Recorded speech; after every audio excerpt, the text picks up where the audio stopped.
Bonjour à tous, j'espère que vous allez tous très bien. Aujourd'hui on se retrouve pour une nouvelle vidéo. Donc dans cette vidéo, je vais vous partager la meilleure stratégie de scalping avec l'indicateur RSI qui existe. Donc je précise bien, meilleure stratégie de scalping en utilisant cet indicateur, c'est-à-dire l'indicateur RSI. Donc c'est une stratégie qui est vraiment très efficace, que moi j'utilise encore beaucoup aujourd'hui et que j'utilisais beaucoup pendant une période. Donc notamment en période où je faisais énormément de scalping. Donc voilà, je vais vous présenter cette stratégie de A à Z pour que vous compreniez bien comment l'utiliser. Et c'est une stratégie, comme je vous l'ai dit, qui est très efficace, qui peut vous permettre de prendre des bons trades en scalping, c'est-à-dire avec des effets de levier sur petite unité de temps. Donc avant de démarrer la vidéo, si vous êtes intéressé par le trading des crypto-monnaies, je vous invite à me rejoindre sur l'exchange Bitget. Donc c'est un exchange qui vous permet de trader les crypto-monnaies. Donc sur Bitget, vous pouvez trader les crypto-monnaies en spot, en futur justement. Si vous voulez scalper les crypto-monnaies, vous pouvez le faire sur cette plateforme. Vous avez même accès à du copy trading, vous pouvez recopier automatiquement les performances des meilleurs traders de la plateforme. Donc si vous n'êtes pas encore inscrit, je vous mettrai le lien dans la description sous la vidéo. Ce lien vous permet d'avoir accès à un bonus lors de votre premier dépôt, donc profitez-en. Et je vous mettrai également le lien vers mon guide en copy trading. Également pour ceux qui sont inscrits ou qui vont s'inscrire avec mon lien d'affiliation, vous avez accès à des bonus supplémentaires en fonction de votre volume de trade en futur justement. Donc trading futur, si vous dépassez les 2000 $, de volume de trade, vous allez obtenir un bonus que sur votre compte Bitget. Donc les bonus, je le rappelle, c'est de l'argent ensuite qui est utilisé pour payer vos frais. C'est-à-dire que sur la plateforme, plutôt que d'utiliser l'argent que vous avez sur votre compte futur, il va utiliser directement et automatiquement les bonus que vous gagnez. Donc cette campagne dure jusqu'au 31 mai, donc profitez-en. Si vous vouliez faire un peu de scalping, c'est le bon moment pour gagner quelques bonus. Donc maintenant, on va voir la stratégie de A à Z. Donc, comme je vous l'ai dit, stratégie de scalping basée sur les divergences sur l'indicateur RSI. Donc c'est comme ça qu'on va utiliser l'indicateur RSI. On va trader en utilisant les divergences. En plus des divergences sur l'indicateur RSI, on va utiliser d'autres indicateurs et je vais vous expliquer ma stratégie, comme je vous l'ai dit, de A à Z. Donc dans un premier temps, je ne vais pas vous réexpliquer comment fonctionnent les divergences sur l'indicateur RSI, sinon la vidéo va durer trop longtemps. J'ai déjà fait une vidéo complète sur ce sujet, donc vous allez sur ma chaîne YouTube, hop, et vous allez voir la vidéo ici, apprendre à trader avec les divergences sur le RSI. Et là je vous explique de A à Z comment vous pouvez trader avec les divergences. Très rapidement, voilà, les divergences sur l'indicateur RSI, c'est tout simplement quand le prix diverge entre le graphique que vous tradez, donc là en l'occurrence le chart du Bitcoin, et l'indicateur RSI ici. Là par exemple ici vous voyez qu'on a eu une divergence baissière, on a fait des tops de plus en plus haut sur le chart, et sur l'indicateur c'était l'inverse, on est venu dessiner des tops de plus en plus bas. Donc là vous avez divergence. Alors sur cette stratégie, moi j'utilise uniquement les divergences classiques, donc je ne vais pas utiliser les divergences cachées ou les divergences exagérées. On va trader uniquement avec les divergences régulières, c'est-à-dire les classiques, celles qui sont le plus utilisées et voilà, le plus identifiées par le marché. Les divergences cachées et les divergences exagérées, vous pouvez les oublier. Moi personnellement, je ne les utilise pas tout simplement parce que les probabilités de réussite sont beaucoup plus faibles avec ces divergences. Donc on va utiliser les divergences classiques, on va utiliser également comme indicateur les bandes de Bollinger. Donc les paramètres que j'utilise sur mes indicateurs sont les paramètres de base, c'est-à-dire que moi je ne les modifie pas pour les trois indicateurs que je vais vous présenter pour cette stratégie. Donc on va utiliser les bandes de Bollinger, on va utiliser l'indicateur RSI bien sûr, et on va utiliser le momentum. Donc le momentum, vous allez chercher tout simplement le momentum classique. Donc là, vous tapez momentum et vous allez chercher celui qui est ici. Donc comment on va utiliser cette stratégie? Donc dans un premier temps, ce qu'il va falloir identifier, c'est la volatilité qu'on a sur le marché. Donc pour la volatilité, c'est très simple, on va utiliser les bandes de Bollinger, on va se mettre par exemple sur le 4 heures et on va regarder à quel point il y a de la volatilité sur le marché. Donc je le rappelle avec les bandes de Bollinger, c'est très simple, plus les bandes sont écartées, plus il y a de la volatilité. Si les bandes sont toutes resserrées, ça veut dire qu'il y a très peu de volatilité et qu'on est bloqué dans un range. Donc ça c'est la première chose qui est importante, c'est vraiment de trader quand on a de la volatilité, et pas quand on est bloqué dans des ranges voilà, où il n'y a pas du tout de volume. Donc là par exemple, durant cette période-là, toute cette période, il y avait de la volatilité, c'était intéressant de trader et d'utiliser cette stratégie.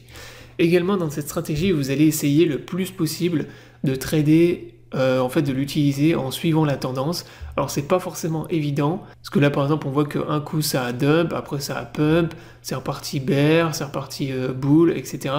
Donc pas évident, mais vous allez essayer le plus possible de trader dans le sens de la tendance. C'est-à-dire en fait de suivre la moyenne mobile que vous avez sur les bandes de Bollinger. Donc voilà. Donc ensuite, une fois que vous avez identifié ça, qu'on a beaucoup de volatilité, vous allez pouvoir utiliser la stratégie. Donc la stratégie, c'est du scalping. Donc on utilise sur du 15 minutes, du 5 minutes et du 3 minutes. Moi, c'est les unités de temps sur lesquelles je scalpe. Et j'utilise un effet de levier, donc j'adapte en fonction de la volatilité, bien sûr. Mais en général, moi, je vais trader avec du x10 jusqu'à du x25 quand il y a moins de volatilité. Donc ensuite, on va trader les divergences. Alors, le petit inconvénient de cette stratégie, c'est que vous n'allez pas avoir énormément de signaux. C'est-à-dire que, en fait, vous n'allez pas obtenir non plus des dizaines et des dizaines de signaux tous les jours. Vous en avez assez peu. En général, on arrive à avoir quand même 1 ou 2 signaux par jour. Mais en général, vous en avez 1 ou 2 maximum, voire peut-être 3 ou 4 quand on a beaucoup de volatilité, mais pas plus. Et donc, c'est une stratégie qui vous oblige à passer beaucoup de temps devant les graphiques, et quand vous avez des opportunités, il ne faut surtout pas les louper. Donc là, par exemple, on va chercher des opportunités sur le chart. Donc dans un premier temps, vous allez chercher les divergences sur l'indicateur RSI. Donc dès qu'on va avoir une divergence qui va venir se tracer, on va donc utiliser, on va soit short si c'est une divergence baissière, soit longue si c'est une divergence haussière. Donc là par exemple on en avait une ici, sur le 15 minutes. Là on a eu une divergence haussière sur le RSI, donc je vous la trace, elle est ici. On voit que là on avait des bottoms de plus en plus bas sur le graphique, et inversement ici on est venu dessiner des creux de plus en plus haut sur l'indicateur. Donc là, typiquement, on a eu une divergence haussière sur l'indicateur RSI. Ensuite, vous allez utiliser le momentum. Vous allez vérifier sur le momentum qu'on ait bien une divergence également sur l'indicateur momentum. Alors pourquoi est-ce qu'il faut également avoir une divergence sur l'indicateur momentum? Ça veut dire que vous avez la divergence qui est validée sur l'indicateur, et vous avez également un épuisement des vendeurs. Voilà ce que ça symbolise en fait sur le momentum. Quand vous avez une divergence sur le momentum, ça veut dire simplement que les vendeurs s'épuisent et en fait que ça diverge réellement. Et inversement, quand c'est bull, ça veut dire que les acheteurs s'épuisent et donc que vous avez des probabilités d'avoir un retournement de la tendance. Donc ça, c'est une stratégie quand même de contre-tendance. Gardez-le en tête. Donc c'est de la contre-tendance, donc ça reste quand même plus ou moins risqué. Voilà pourquoi vous devez également avoir une divergence sur le momentum. Là par exemple ici on voit que sur le momentum on n'avait pas divergé, donc typiquement moi cette divergence là je ne l'aurais pas prise, en tout cas j'aurais pas essayé de prendre un long ici. Donc là un peu plus haut on a eu une autre divergence, donc sur l'indicateur RSI on voit que là on a divergé, elle a été également validée sur le momentum. Donc là par exemple ici c'était une opportunité de vente qui était excellente. Donc là en fait quand on aurait fait le deuxième creux de surachat en zone de surachat, eh bien ça aurait été une opportunité où vous auriez pu short. Alors également sur l'indicateur RSI, je ne l'ai pas précisé mais je le dis là, ne prenez les divergences que vous avez uniquement quand on repasse en zone de surachat. Ça c'est quelque chose que j'ai observé également. Si on ne repasse pas en zone de surachat, la puissance du signal est beaucoup moins importante. Donc vous attendez d'avoir un premier sommet en zone de surachat, ensuite l'indicateur qui dégonfle, qui repasse en zone neutre, et ensuite un autre sommet en zone de surachat. Et là, vous allez short à ce moment-là. Alors pour short, vous avez plusieurs possibilités. Soit vous êtes un trader agressif et vous allez short en fait la divergence en anticipé, c'est-à-dire quand on va repasser en zone de surachat et que vous allez voir qu'on va commencer à redessiner le deuxième sommet. Donc ça c'est agressif, mais si ça fonctionne, derrière c'est jackpot, parce que vous allez faire des gains qui sont énormes. L'autre solution, c'est d'attendre d'avoir une validation de la divergence, c'est-à-dire qu'on vienne casser la ligne de coup qu'on est venu former sur l'indicateur. Donc la ligne de coup, elle est ici. Donc on voit premier sommet ici, on repasse en zone neutre, ensuite ça a rebondi, et on est revenu faire un deuxième sommet, avec une divergence. Et vous voyez que ici on est venu former une ligne de coup sur l'indicateur. Alors ça veut dire quoi? Ça veut dire que si vous voulez être un peu plus safe, vous allez attendre qu'on vienne casser la ligne de coup sur l'indicateur pour pouvoir lancer votre short.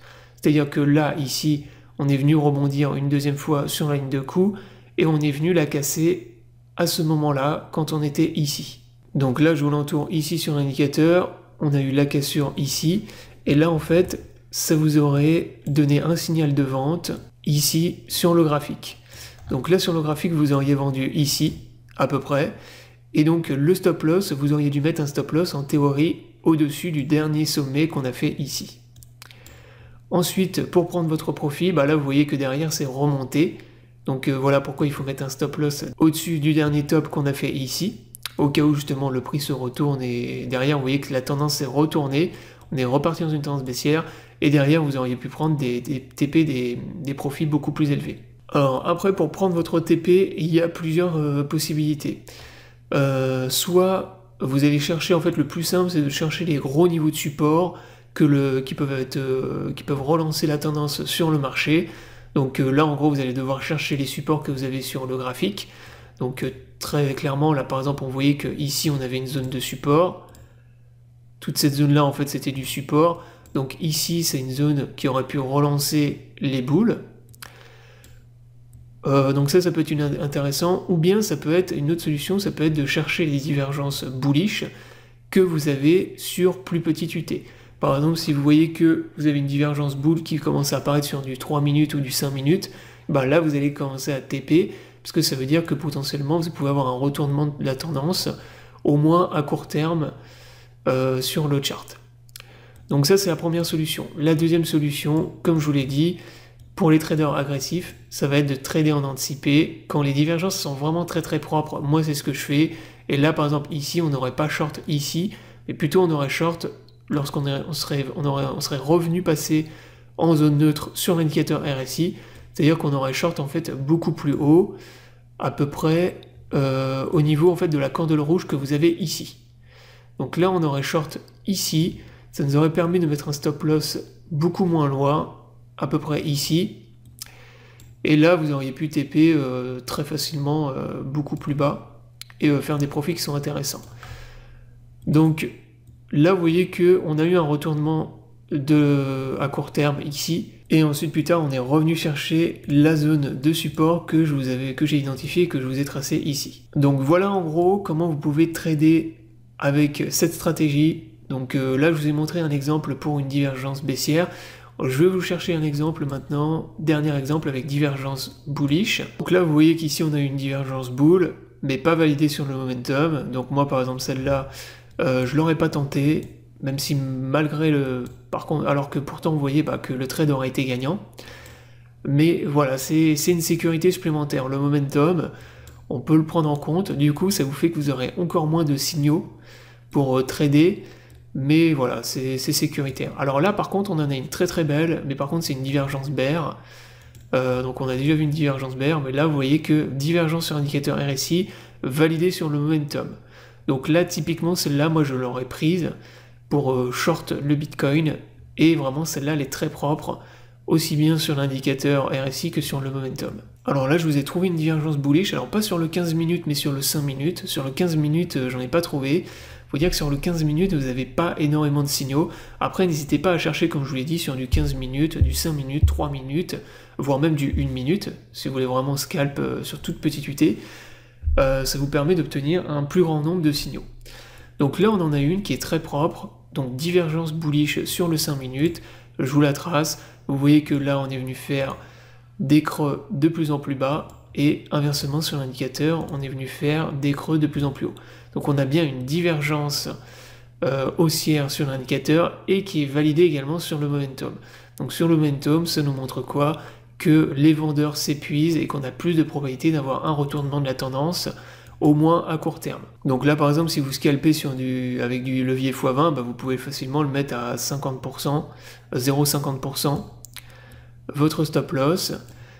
Tant que la divergence existe, de toute façon, même si vous faites sortir par une mèche, n'hésitez pas à re-rentrer. Des fois ça peut arriver, hein. Vous faites sortir par une mèche, vu que c'est du contre-tendance, et ben tant que la divergence elle est là, moi derrière si ça m'arrive, je retente un long pour viser le retournement de tendance. Et ensuite, derrière, bah, comme je vous l'ai dit, vous visez la prochaine grosse zone de résistance. Donc là, typiquement, prochaine grosse zone de résistance, c'était celle qu'on avait ici. Donc moi, j'aurais TP dans cette zone-là. Hop. Et là, vous voyez que, bah, typiquement, c'est ce qui s'est passé. On a eu un retournement de la tendance à court terme. On est venu retaper la zone de résistance que vous aviez ici. Et bah, derrière, on est venu construire un range. Et bah voilà, ensuite, le prix s'est stabilisé. Mais là, typiquement, c'était une énorme opportunité d'achat et un beau scalp que vous pouviez prendre avec l'indicateur RSI. Donc voilà, la vidéo est terminée, j'espère qu'elle vous aura plu. Donc c'était une vidéo un peu longue, mais j'ai essayé de vous faire le truc le plus précis, le plus complet, pour vraiment vous partager cette stratégie que moi j'utilise beaucoup, encore une fois très très efficace.